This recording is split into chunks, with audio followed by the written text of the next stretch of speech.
তৃণমূল কংগ্রেস এবং বিজেপির মধ্যে সংঘর্ষে উত্তপ্ত হয়ে উঠল দক্ষিণ চব্বিশ পরগনার বাসন্তী থানা এলাকার চুনাখালীতে তৃণমূল কংগ্রেস এবং বিজেপির মধ্যে সংঘর্ষের ঘটনা ঘটে। সংঘর্ষের ঘটনায় বেশ কয়েকজন আহত হয়েছেন বলে জানতে পারা যাচ্ছে। তৃণমূল কংগ্রেসের কর্মীকে বেধড়ক মারধরের অভিযোগ ভারতীয় জনতা পার্টির কর্মীদের বিরুদ্ধে। এই ঘটনাকে কেন্দ্র করে এলাকায় যথেষ্ট চাঞ্চল্য ছড়িয়েছে। ইতিমধ্যেই আহতদের চিকিৎসার জন্য নিয়ে যাওয়া হয়েছে হাসপাতালে।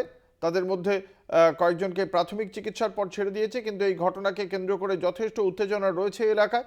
বিশদে জানবো ঘটনাটি সম্পর্কে, কি থেকে এই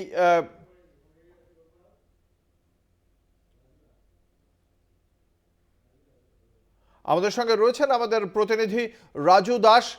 বিশদে জানবো ঠিক কি থেকে এই সংঘর্ষের সূত্রপাত। রাজু, কি জানতে পারা যাচ্ছে, কি থেকে এই সংঘর্ষের সূত্রপাত? দেখুন, এই সূত্রপাত মূলত পানীয় জল, রাস্তার সামনে যে সরকারি কল আছে সেই কলের জলের অপচয় করছিল স্থানীয় কিছু লোকজন, এবং তখনই প্রতিবাদ করে তৃণমূল নেতা। এই প্রতিবাদ করতে তার উপর চড়াও হয়ে বেধড়ক মারধর করা হয়। তারপরে উভয় পক্ষের মধ্যে সংঘর্ষ শুরু হয়। উভয় পক্ষের 5 জন গুরুতর আহত হয়। আশঙ্কাজনক অবস্থায় তাদেরকে প্রথমে বাসন্তী হাসপাতাল এবং সেখান থেকে অবস্থার অবনতি হলে ক্যানিং মহকুমা হাসপাতালে নিয়ে আসা হয়। এই ঘটনায় কিন্তু উভয় পক্ষের 5 জন গুরুতর আহত হয়েছে। কোনো অভিযোগ দায়ের হয়েছে এখনো পর্যন্ত?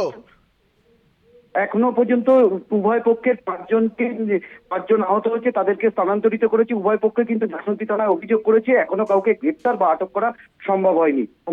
ধন্যবাদ। আমাদের সঙ্গে ছিলেন আমাদের প্রতিনিধি রাজু দাস।